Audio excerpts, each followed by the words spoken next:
A graça e a paz do Senhor a todos que nos ouvem neste dia, nesta tarde. Nosso muito obrigado aqui a toda a equipe e também ao círculo de oração aqui do Templo Central e também aos círculos de oração de todo esse nosso ministério, nesse tempo em que nós estamos, devido a essas dificuldades enfrentadas mais em casa, e eu sei que nesta tarde tem muitas pessoas em casa precisando de ouvir uma palavra de Deus.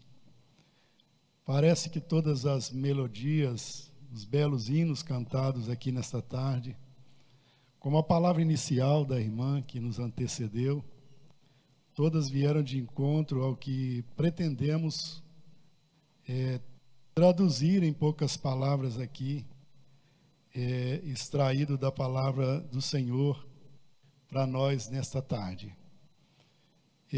Eu quero ler o texto e anunciá-lo, que é Filipenses capítulo 4, versículos 4 ao versículo 9. Mas eu quero também anunciar o tema proposto que eu quero desenvolver, porque anunciando o tema eu quero que você tenha em mãos aquilo que vai te ajudar nessa tarde. Filipenses capítulo 4, carta do apóstolo Paulo aos Filipenses, versículos 4 ao versículo 9. E antes de ler, eu quero te dizer o tema proposto para essa tarde. Eu sei que algumas pessoas estão em casa, você tem tempo, e eu quero te passar uma receita. E o tema que eu quero desenvolver é receita para ser feliz. Talvez você pense quais os ingredientes. Então, pegue em primeiro lugar a sua Bíblia, a palavra de Deus, se você tiver ela aí próximo. Pega uma folha e caneta, e à medida que eu desenvolver essa palavra, você vai ter os ingredientes. Pelo menos 7, não com tanto tempo como eu gostaria, mas eu quero pelo menos desenvolver 7 ingredientes que tem aqui em Filipenses capítulo 4 para ser feliz. Eu quero ler numa revista aí corrigida, e aproveitando também a Nova Bíblia Viva, eu quero intercalar aqui nessa leitura, junto essas duas versões, que diz assim: regozijai-vos sempre no Senhor. Outra vez vos digo, regozijai-vos. Que todo mundo veja que vocês são amáveis em tudo quanto fazem. O Senhor virá em breve. Não estejais inquietos por coisa alguma. Em vez disso, orem a respeito de tudo. Contem a Deus as necessidades de vocês e não se esqueçam de agradecer-lhe. E a paz de Deus, que excede todo entendimento, conservará a mente e os corações de vocês em Cristo Jesus. Quanto ao mais, irmãos, ou para terminar, irmãos, tudo que é verdadeiro, tudo que é honesto, tudo que é justo, tudo que é puro, tudo que é amável, tudo que é de boa fama, se há alguma virtude e se há algum louvor, nisso pensai.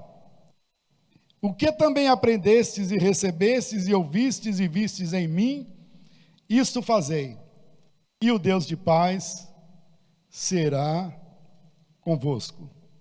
Eu estava pensando essa palavra, e na hora que eu estava pensando esta palavra, a trazê-los aqui nessa tarde, eu me lembrei em primeira mão, e quero citar aqui, de uma experiência contada numa das nossas convenções, SEADER, lá do Rio de Janeiro, quando nós tivemos a oportunidade de ter por muitas vezes, porque ele fazia parte dessa nossa convenção lá, o pastor Antônio Gilberto. E ele contou uma experiência de quando ele clinicava ainda como psicólogo, e um dia que ele tinha uma cliente ou uma paciente que ele não conseguiu tratar. E ele falou que fez de tudo. E ele receitou todas as normas e técnicas que tem dentro da psicologia, e aquela mulher só piorava. Ao ponto de um dia, quando ele estava saindo para um trabalho, ele estava para fazer uma viagem de uns 4 dias, e aquela senhora ligou para ele e disse: doutor, eu estou mal, eu acho que eu não passo desse dia. E ele disse assim: já receitei para ela todas as técnicas, e até agora não funcionou, então eu vou mudar a tática. E ele perguntou a ela assim: a senhora tem Bíblia? E era uma mulher da alta sociedade lá no Rio de Janeiro. E ela disse para ele: que é isso, doutor? E ele disse: você não tem uma Bíblia em casa? Ela disse: tem uma aí, que a minha avó deixou aí, a minha mãe. E ele disse: procura ela então. E ela procurou, ligou para ele alguns minutos e disse: encontrei, custei, mas encontrei. Aí ele disse: abra aí na carta aos Filipenses. Ela disse: que negócio é esse? Porque ela não sabia o que era carta aos Filipenses. E ele disse: vai aí no índice da Bíblia, localiza aí uma carta chamada Carta do Apóstolo Paulo aos Filipenses. E ela localizou, e ao localizar, ela disse para ele: localizei, agora o que o senhor quer que eu faça com isso? Ele disse: eu estou indo para viajar, você vai ler essa carta o dia inteiro, e depois eu volto para te passar mais algumas coisas para você fazer. Era uma tarefa. E ele disse: eu vou arriscar para ver o que acontece.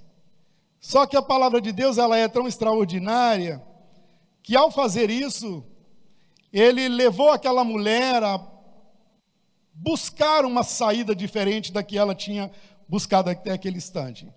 Então passou-se aquele primeiro dia, ela liga para ele já num congresso que ele estava e diz: doutor, eu ainda não melhorei. E ele disse: você leu a passagem que eu te falei? Ela disse: nem consegui. Ele disse: então, se você não tomar o remédio, você não vai melhorar. Então ela disse: então tudo bem, o senhor está mandando, eu vou ler. No segundo dia, então, ela começou a ler, e no terceiro dia, antes dele voltar da viagem, no terceiro dia, ela liga para ele e diz assim: doutor, eu estou muito feliz hoje, e eu estou querendo pedir ao Senhor se eu posso ler uma outra que tem para frente, que chama Colossenses. Porque ao terminar Filipenses, centenas de vezes que eu já li, e eu descobri alguma coisa tão boa que eu estava precisando.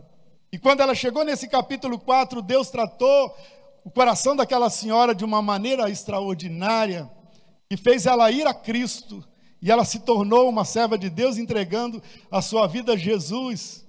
Aquilo que, mesmo quando um psicólogo preparado que ele estava para tratar aquela mulher e não conseguindo, mas a palavra de Deus entrou no coração dela e fez uma transformação. E eu não me esqueci dessa experiência. E antes de prosseguir aqui, eu lembrei de contá-la para vocês. O nosso amado pastor Antônio Gilberto, que já dorme no Senhor, e deixou-nos tantas coisas boas, e essa experiência de vida que ele viveu no seu trabalho como psicólogo. Aí, eu falei aqui, receita para ser feliz. É lógico que se você perguntar, provavelmente cada pessoa que você perguntar, o que você acha que precisa ser feito para ser feliz? Cada um vai ter uma resposta. Vai ter alguém que vai dizer: se eu tiver um carro novo, eu vou ser feliz.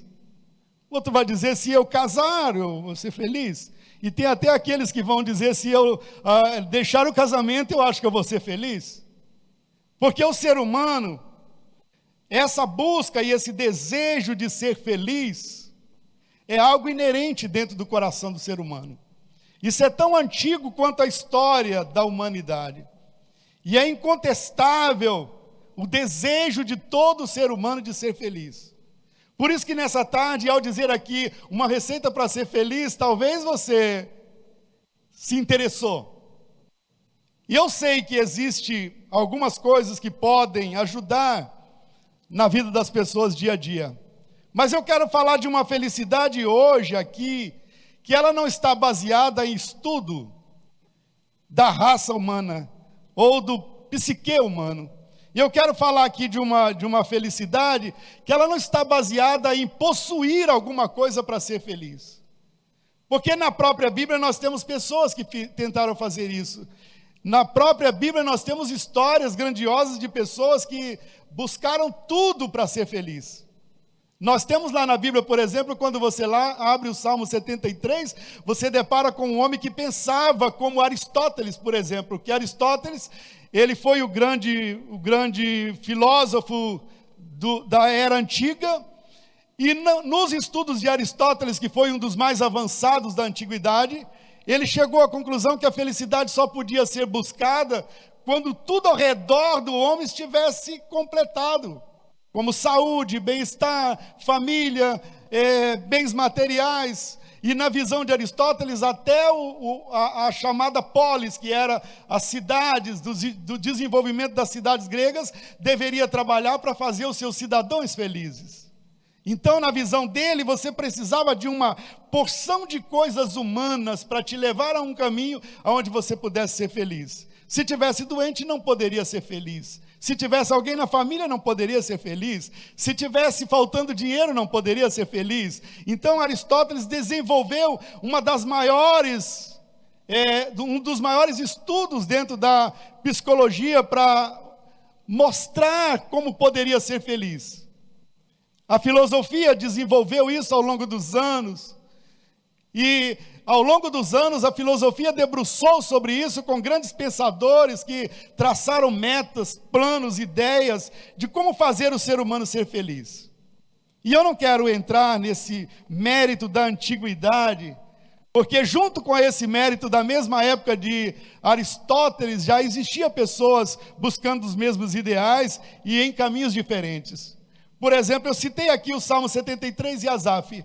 O homem que vivia no templo era músico, ministro de música de Israel, um dos mais conceituados ministros de música, comandava a orquestra sinfônica de Israel naquela época, de Davi, que era o homem de confiança de Davi, regente mor da orquestra de Israel. Aquela orquestra, segundo os dados de 2 Crônicas, ela tinha 288 músicos. Era uma orquestra de nome, era uma orquestra de status. Asaf era o homem número 1 daquela orquestra, ele que regia toda a música e toda a sinfonia espiritual da nação de Israel. Quando o povo reunia no templo, as músicas tocadas por aquela orquestra elevavam os corações até Deus. Mas Asaf começou a olhar para o seu vizinho da esquerda, para o seu vizinho da direita, e vendo eles prosperarem, e Asaf cada vez mais pobre, ele chegou à conclusão que ele não era uma pessoa feliz. Ele continuou no templo, ele continuou indo todo dia, era o primeiro que chegava, só saía quando a última luz apagava. Quando alguém perguntava a Asaf numa saída daquela, Shalom Asaf, e ele respondia numa interrogação, e ele dizia, Shalom. Que shalom é essa que eu não encontrei ainda? E aí, um dia Asaf teve uma experiência com Deus, que mudou toda a trajetória da sua vida. Ele foi ao templo, e ele diz, eu entrei no templo. Interessante que ele vivia no templo todo dia.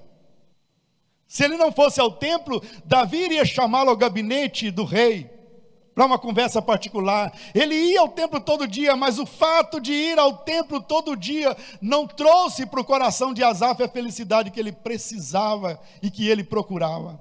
Ele queria algo mais. E mesmo como regente e responsável pela música de Israel, seu coração estava frustrado. Numa das palavras ele disse, eu me embruteci. Meu coração ficou afligido. Nessa palavra afligido, o mais próximo lá do original dessa palavra, significava eu fui picado por uma víbora venenosa. Asaf disse, os meus rins, comecei a sentir dor. começou a ter problema renal, começou a se frustrar, porque a tristeza do seu coração influenciou o seu corpo para o lado negativo, e ele começou a sentir os reflexos na sua própria vida. E Asaf, então, ele começa a descrever, ele diz: eu vivi quase desviado, eu me embruteci, eu tornei-me um animal irracional, sua cabeça não parava mais para pensar, seu raciocínio falhou, e Asaf foi ao fundo do poço. Aí ele diz: um dia eu entrei no templo, ele foi à presença de Deus, e ele descobriu que na presença de Deus ele podia satisfazer todos os anseios do seu coração. Aí ele diz: "Vá lá com as coisas, não me interessa mais essas coisas, não vou correr mais a minha vida à procura de coisas materiais para satisfazer o desejo da minha alma, porque o desejo da minha alma só tem um lugar onde eu posso encontrar a satisfação, é em Deus." Aí ele vai a Deus e descobre que Deus poderia satisfazer toda a mágoa do seu coração, e ele diz assim: eu estou de contínuo contigo, o Senhor está olhando para mim, Ele me acompanhará aqui, e depois Ele me receberá em glória. Como a irmã falou muito bem aqui no início das palavras do próprio apóstolo São Paulo, da alegria que aqueles que são salvos esperam receber. E aqui em Filipenses capítulo 4, a partir do versículo 4 que eu li para você, Paulo desenvolve pelo menos 7 ingredientes para que você possa ser feliz.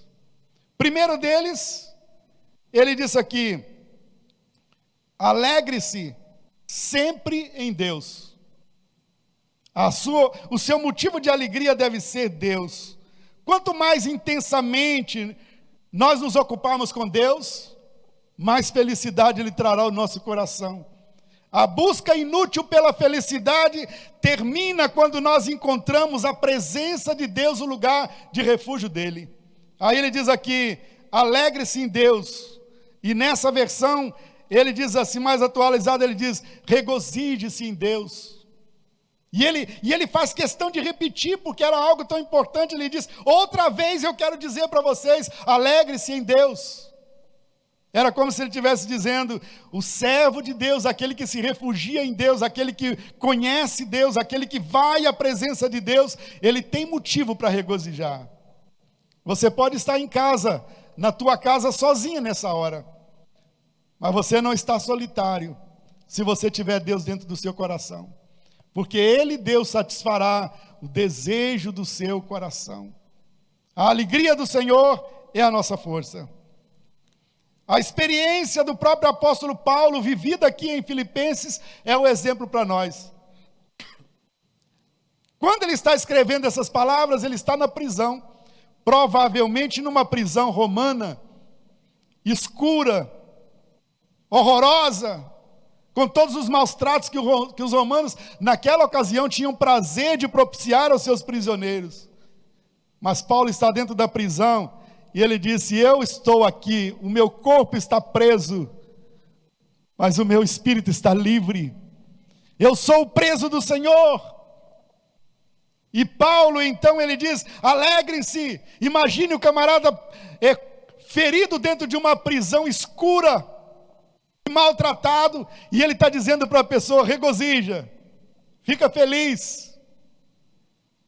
Quando muitas vezes, por muito menos, nós reclamamos e questionamos, e às vezes até murmuramos e dizemos para Deus: que coisa é essa, Deus? Eu sou teu servo, eu sou teu filho, não pode me faltar isso. E às vezes Deus está dizendo: se você abrisse o seu coração para se regozijar na minha presença, eu te daria paz, a paz que todos procuram, a felicidade tão almejada, a felicidade cantada e ensinada pelos grandes filósofos do passado.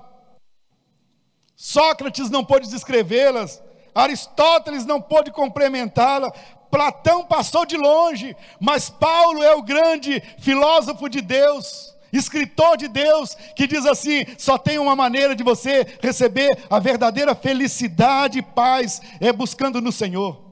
E ele diz: regozija-te em Deus, alegra-te em Deus. E para a pessoa não esquecer, ele falou assim: outra vez eu vou dizer para você, alegra-te. Paulo está dizendo para nós termos o nosso coração voltado para o Senhor, mesmo no meio das lutas, no meio das provas, no meio das dificuldades, Deus não te faltará em ação de paz e de felicidade. Seu coração pode desfrutar da verdadeira felicidade que só Deus pode propiciar ao coração. Primeiro ingrediente, então, Paulo está dizendo aqui: alegria. Alegre-se no Senhor, em Deus. Não precisa esperar pelas pessoas, não precisam esperar pelas coisas. Você deve se alegrar em Deus, e em Deus você pode se alegrar em todo momento. Segunda receita, ou segundo ingrediente, porque a receita é uma só, segundo ingrediente, Paulo está dizendo aqui no versículo 5, ele está dizendo: sejam amáveis. Sejam amáveis. Ser amável, seja a vossa amabilidade conhecida de todos. Se você serve a Deus, não tem motivo para você ter um coração enraivecido. Eu estou chateado da vida, eu estou contrariado com tudo, eu estou pronto a chutar o balde. E Deus está dizendo: seja amável. As pessoas precisam olhar isso em você. E eu estou falando aqui às irmãs do ciclo de oração, então eu quero dizer, minhas amadas irmãs, sejam amáveis no Senhor.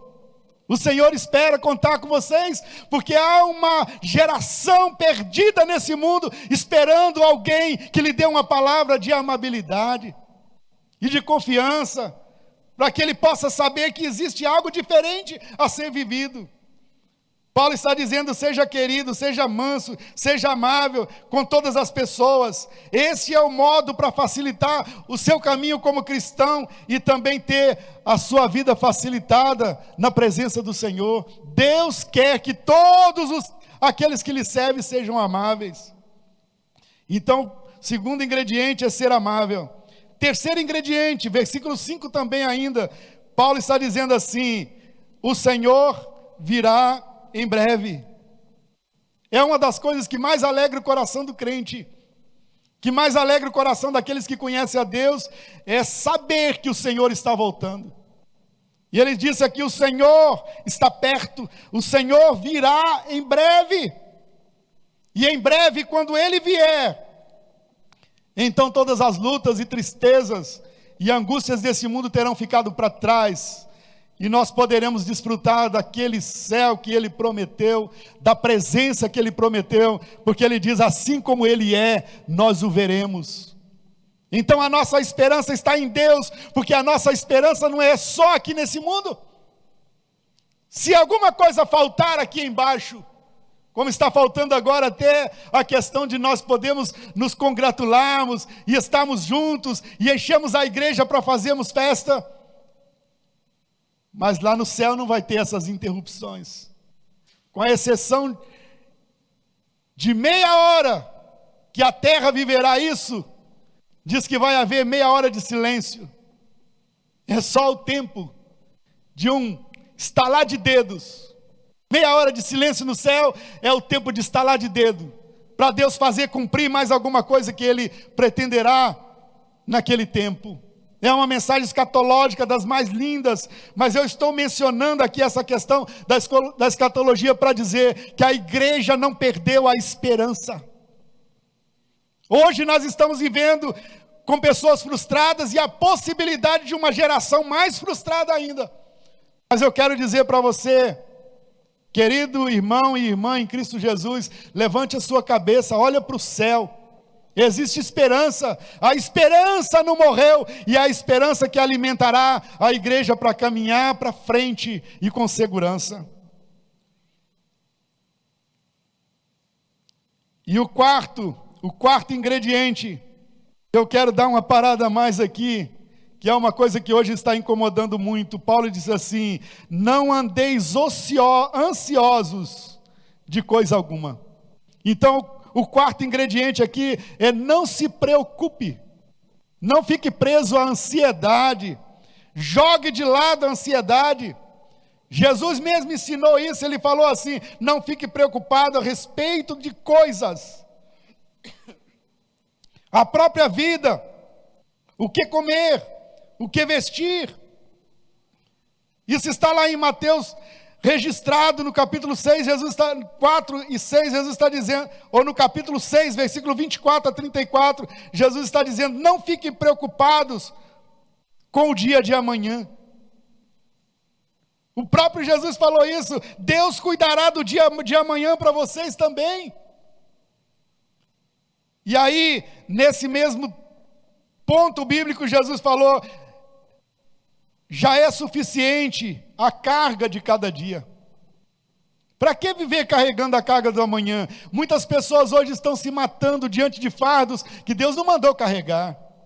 Jesus já levou lá na cruz o fardo pesado por nós. E às vezes nós acumulamos em nossos ombros cargas que Deus não mandou carregar. Mas eu quero te dizer nessa tarde, viva o hoje com Deus. Viva o momento com Deus. Não fique preocupado com o dia de amanhã, porque o dia de amanhã você nem sabe se ele chegará. Para que viver atolado em preocupações do amanhã? O amanhã ainda não chegou, então não precisamos viver do amanhã. Mas e se amanhã esses problemas que nós estamos vivendo hoje se acumularem, se avolumarem? O amanhã ainda não existe. Por outro lado, existem pessoas que ficam presos ao passado. E eles sofrem, se angustiam, se martirizam com os problemas do passado, vivendo ontem. E vivendo ontem, você esquece de viver hoje. Hoje é o dia. E o Salmo 118, que é um dos salmos bonitos, que eu gosto dessa versão do Salmo 118, lá no versículo 24, o salmista diz assim, este é o dia que o Senhor fez. Regozijemo-nos e alegremo-nos nele. O dia que você tem para viver se chama hoje. Ontem já passou, nunca mais voltará. Amanhã ainda não chegou, mas hoje é o dia, e é hoje que Deus quer tratar o seu coração e curar a ferida que você tem armazenada na sua alma. Deus quer curar a ferida do seu coração, não importa o quanto você foi maltratado no passado. Mas pastor, eu fui muito pisado no passado, eu fui muito maltratado no passado, fui maltratado em família, fui maltratado em todo lugar. Mas hoje Jesus está dizendo para você, há um dia para você viver. E o Salmo está dizendo para você, regozijemo-nos e alegremo-nos nele. Isso aqui não está dizendo só em Deus não, está dizendo no dia. Esse é o dia que o Senhor fez, Ele preparou de maneira especial esse dia para você viver. Então o que você tem que fazer? Viver esse dia. É um hino muito bonito da nossa cantora Jacira Moura, que ela canta e a letra é muito linda, diz que um dia por vez. Você não pode viver 2 dias por vez, você só pode viver um dia por vez. E esse dia é o dia chamado hoje. E o dia de hoje é um dia de graça, é um dia de paz, que Deus preparou para você viver. Aproveite cada momento desse dia para você agradecer a Deus, para você transformar as dificuldades numa trajetória de vida que Deus quer para você. E o quinto ingrediente, para nós irmos aqui mais ao final, é o versículo de número 6. Ele diz assim, em tudo sejam conhecidas diante de Deus as vossas petições, pela oração e pela súplica com ações de graças. A nossa irmã dirigente falou aqui da oração de Ana, do valor que tem orar ao Senhor, buscar ao Senhor. E aqui Paulo está dizendo, você quer ser feliz? Então transforme todos os seus momentos em oração a Deus. Por isso que ele recomendou a orar sem cessar. Você está no trabalho, você está na rua, você está na igreja, você está em casa, você está em qualquer lugar. A sua mente está voltada para Deus, então você está em oração a Deus. E ele diz, estas petições sejam conhecidas através de súplica, que é o pedido a Deus, e da ação de graça, que é o agradecer. A oração não é o último recurso. Ciclo de oração é um departamento de oração da igreja. Mas eu vou dizer isso aqui para você: a oração não é o último recurso. Ah, mas pastor, agora o senhor exagerou, porque a gente sabe que na hora mais difícil a gente precisa de oração. Mas a oração não é o último recurso. A oração é a primeira fonte de ajuda de que dispomos. É a melhor e mais garantida de todas as formas de ajuda que nós precisamos, porque através da oração você penetra no ministério de Deus e nos mistérios de Deus, e você se relaciona com Deus através da oração. A única maneira de relacionar com a pessoa é primeiro conhecendo-a e depois conversando com ela, falando com ela. Então a oração é uma maneira de você se relacionar com Deus e de você se aprofundar em Deus. E quanto mais você conseguir fazer isso, mais feliz o seu coração vai ficar. Agora, anotem aí, sexto ingrediente, que é um pouco parecida com a de número 4. Paulo está dizendo: quanto ao mais, irmãos, tudo que é verdadeiro, tudo que é honesto, tudo que é puro, tudo que é justo, tudo que é amável, tudo que é de boa fama, se há alguma virtude, se há algum louvor, aí ele diz assim: nessas coisas boas todas, nisso pensai. Ocupe a sua mente com as coisas de Deus, com as coisas boas de Deus. Muitas pessoas estão perdidas nesse tempo, gastando o seu tempo em caminhadas desnecessárias da sua mente. Sua mente está ocupada com o que nessa tarde?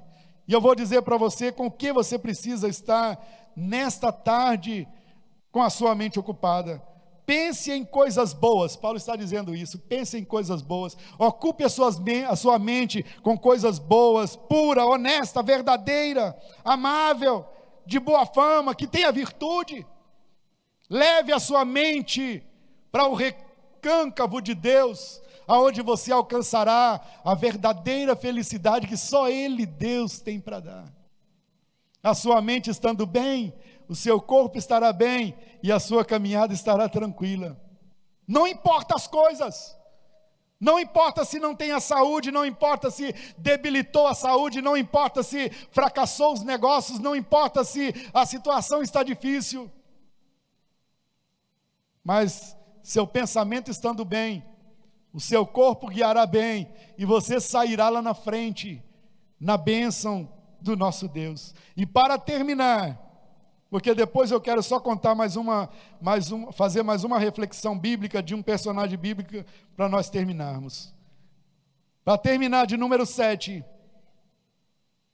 Paulo está dizendo aqui: o que aprendestes, recebestes e ouvistes em mim, isso praticai, e o Deus de paz será convosco. Então ele está dizendo: pratique o que você aprendeu, execute essa receita, põe ela para funcionar. Se eu tivesse aqui passando uma receita de bolo, principalmente daqueles que a Belinha faz lá em casa, você estaria com água na boca e dizendo: eu vou copiar. Então aquilo que você aprendeu, aquilo que você recebeu da palavra do Senhor nessa tarde, você pode abrir a carta de Paulo aos Filipenses e lê-la. Essa carta falará com você. Lembra que ela é de um homem preso, aprisionado, algemado, mas que tinha o coração voltado para Deus. Nenhuma prisão humana podia deter Paulo, porque ele estava se regozijando em Deus. A sua mente estava filtrando as coisas boas de Deus. E para terminar, eu já falei isso uma vez numa reunião do ciclo de oração. Se tiver irmãs do ciclo de oração em casa, talvez possa até lembrar. E eu já citei isso uma vez, da passagem de Gênesis 29 e 31. Capítulo 29 a 31 de Gênesis tem uma história fantástica. E eu quero terminar rapidamente com essa palavra aqui dessa história, que é a história de uma família. Um pai, a história não menciona ali, no devido momento da história, a mãe, mas é um pai, 2 filhas e um genro. E essa história é uma história fantástica, das mais lindas da Bíblia, porque conta a história da família de Labão.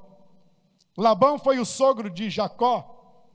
Jacó chegou à casa de Labão, fugindo do seu irmão Esaú, e ele encontrou lá na casa de Labão uma jovem chamada Raquel, que parece que foi até amor à primeira vista. Ele se apaixonou.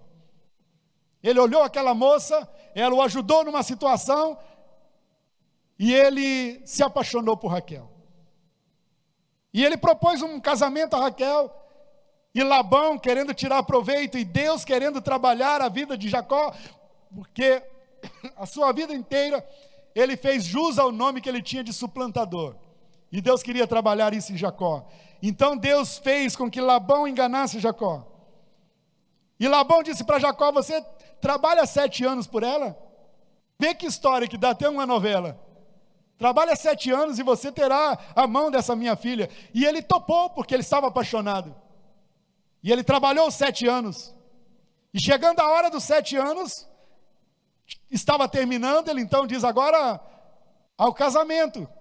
Prepararam uma festa. E naquele momento entra em cena a irmã mais velha, chamava Lia ou Leia, tanto faz a pronúncia, todos os dois são válidos. E a Bíblia diz que Leia tinha os olhos tenros. Alguns interpretam como um olho, poderia ser algum problema no olho que pudesse ser detectado. E ela viveu à margem das críticas da sua família, o que hoje alguém poderia chamar, nessa nova modalidade, né, dessas coisas, é o bullying, né? E ela viveu o bullying da sua família. O seu pai a achava feia, porque ele diz: eu não vou casar essa jovem, ela vai ficar aqui em casa a vida inteira, o único jeito de casá-la é preparar uma trama para que alguém possa cair numa armadilha. Jacó lá, tarde da noite, festa dentro, alegre, talvez até um pouquinho daquele vinho do Labão, e ele agora entra no quarto à espera da sua amada, e Labão, ao invés de levar Raquel para Jacó, Labão leva Leia, ou Lia. Jacó passa aquela noite, e no outro dia de amanhã ele está todo queixoso, todo reclamoso, ele se apaixonou por Raquel, e agora ele está casado com Leia. E Labão então vai preparar mais um golpe para Jacó, e diz: se você quiser, você pode daqui a uma semana casar com Raquel, mas você tem que ficar aí pelo menos 7 anos de novo trabalhando comigo. 14 anos ele teve que casar, ele teve que trabalhar pelos casamentos. E agora ele está casado com as 2 irmãs. Labão agora está feliz da vida porque realizou o seu feito, foi lucrativo para ele. Mas o drama que se desenvolve na vida daquelas 2 meninas é uma coisa pavorosa. Vai descrever e vai nos demonstrar uma história dos 4 relacionamentos vividos por Leia, porque eu quero destacar aqui Leia. O seu relacionamento com o seu pai, que era um homem imprudente, além de ser imprudente, desonesto nos negócios, porque ele demonstrou isso aqui, e mais tarde ele vai se demonstrar também idólatra. Então ela tem um relacionamento com o pai que é imprudente, que é desonesto nos negócios e que é idólatra. Depois ela vai ter o segundo relacionamento com a sua irmã, que era a irmã mais nova, que era bela. Diz que Raquel era bela, todo mundo que olhava para ela se encantava com Raquel, enquanto alguém olhava para Leia e talvez a desprezasse. E ela cresceu com isso, causou trauma, e aquele trauma gerado desde a infância, com aquela questão do complexo da inferioridade, fez com que Leia vivesse uma vida triste. Ela está vivendo agora do outro lado da história. Ela está casada. O terceiro relacionamento dela é com o marido, porque o marido não a ama. Imagina, está todo dia olhando para a pessoa que não ama. Um marido que era um marido que a desprezava. Então ela vai viver um relacionamento com o pai imprudente, materialista, idólatra. Ela vai viver um relacionamento com a sua irmã, que era uma irmã que não tinha piedade na sua maneira de olhar para ela. Ela vai viver o relacionamento com o seu marido, que é um marido desafetuoso, que não está nem aí para Leia. Aí, de lá de cima do céu, Deus olha para aquela história, ele diz: eu vou chamar todos eles a mim. Eu vou ensinar Jacó o quanto ele foi infeliz ao ser a vida inteira um enganador. Enganou o seu irmão, enganou o seu pai, enganou sua família, fugiu de casa e agora está pagando o preço. Deus queria chamar Jacó a si através de Labão. Deus olha então e vê Raquel e Leia, e ele diz: pobre menina infeliz, ela viveu a vida inteira infeliz, mas eu vou dar uma olhada nessa história, e eu acho isso lindo, porque o quarto relacionamento de Leia é com o Deus que ama, e o Deus que ama é capaz de curar traumas e feridas. E eu estou falando nessa tarde, provavelmente posso estar falando com pessoas que estão traumatizadas e infelizes. Seu coração está magoado, não sei dizer o porquê, mas Deus mandou nesta tarde dizer isso para você, e eu sou fiel àquilo que Deus mandou dizer através da sua palavra, que há uma cura para os seus problemas emocionais nessa tarde. Deus cura a sua alma, Deus te coloca de pé, abra o seu coração, dê um voto de confiança para Deus, talvez faça o que você nunca fez na sua vida, porque no dia 20 de abril de 1975, foi isso que eu fiz, depois de uma tentativa de querer excluir Deus da minha vida, e dizer: eu vou ser um ateu, e vou provar para todo mundo que ser ateu é bacana. E aí, no meio de um canavial, 5 horas da tarde, um jovem que nunca tinha derramado uma lágrima, nem quando apanhava da sua mãe, que gostava de dar umas boas chineladas, porque também era chioso. Mas eu estava no meio de um canavial, às 5 horas da tarde, prostrado até o pó, e dizendo: Deus, se tu realmente existe, eu quero te conhecer de verdade. E 45 anos eu estou tentando conhecer Deus de verdade, e cada dia que passa eu digo: Deus, tu és ainda maior. Eu não sabia que tu eras maior, porque Deus, Ele é capaz de fazer isso na vida das pessoas. Aí Leia vai viver essa vida infeliz, e vai traduzir isso dentro do seu casamento, do seu relacionamento, daquele momento de vida, e ela vai traduzir isso até nos nomes dos filhos que ela tem, porque Deus olhou lá de cima e diz: já que existe essa rivalidade, já que Jacó só olha para Raquel, então Raquel vai ficar estéril. Já que Leia é maltratada e infeliz, então ela vai ter filhos. Abriu a madre de Leia, e Leia teve 4 filhos inicialmente. E ela vai colocando o nome aos seus filhos. Nasce um filho, ela coloca o nome de Rúben, o primogênito. E aí ela diz assim: esse aqui vai chamar vendo, ou de ver.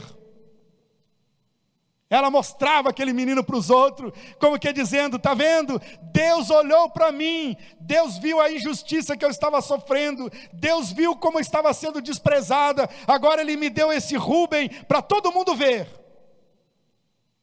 E no final de cada momento daquele, e dos filhos que ela foi tendo, ela dizia assim: agora o meu marido me amará, porque eu estou dentro da palavra que eu li, porque eu falei que felicidade não se pode comprar com coisas. Leia viveu aquele momento da sua vida pensando que ela conquistaria o seu marido através dos seus filhos, e foi um engano. Aí, segundo filho é Levi, é Simeão. Aí ela diz assim: esse agora é de ouvir. O Senhor ouviu, o Senhor não apenas viu através de Rúben, mas ouviu também através de Simeão. Agora Deus ouviu, e ela diz assim: agora meu marido me amará. Ela viveu esperando que o seu marido olhasse para ela pelo menos uma vez, e ela traduzia isso nos filhos. Aí teve Levi, ela diz assim: esse é de apegar, porque agora o meu marido se apegará a mim. Não, agora não tem jeito, 3 filhos, Raquel não tem nenhum, então ele vai se apegar a mim. Mas Jacó continua com seu olhar irredutível e inflexível. Mas aí, quando ela teve o 4º filho, e eu quero terminar aqui, e eu acho isso lindo, quando Leia vai ter o seu 4º filho, ela tem uma mudança brusca no seu coração. E essa mudança brusca talvez, ou provavelmente seja de uma aproximação maior do Senhor na sua vida. Aí ela agora não vai colocar um nome que vai traduzir: eu quero que o meu marido olhe para mim. Eu vou ser feliz o dia que Jacó dizer pelo menos uma meia dúzia de palavras de amor. Porque ela baseou a sua felicidade naquele olhar de Jacó, num gesto de Jacó, numa atenção de Jacó para ela. E aí, cada vez que ela buscava felicidade nas pessoas, ela estava infeliz. Mas agora, quando ela tem o quarto filho, ela diz assim: não, agora mudou. Agora, e eu vou buscar o relacionamento de um Deus que ama. Esse menino vai chamar Judá, porque Judá quer dizer louvor. Através deste agora, eu louvarei ao Senhor, não ficarei mais dependendo de meu marido olhar para mim, para me ser feliz, porque a minha verdadeira felicidade agora, eu vou buscar em Deus. E aí Leia encontra o caminho da paz que ela estava procurando. Eu quero te dizer isso nessa noite. Deus pode trazer paz ao seu coração. Essa receita aqui é a receita para você ser feliz. Você pode traduzi-la na sua vida, nos passos a passos que eu citei aqui, e você vai descobrir o quanto isso poderá te levar ao verdadeiro caminho da paz e da felicidade. A nossa verdadeira alegria vem do Senhor. Que Deus abençoe seu coração em Cristo Jesus, e Ele te cure, e Ele te liberte, e Ele te transforme, e Ele te dá a paz e a felicidade que você precisa. Amém.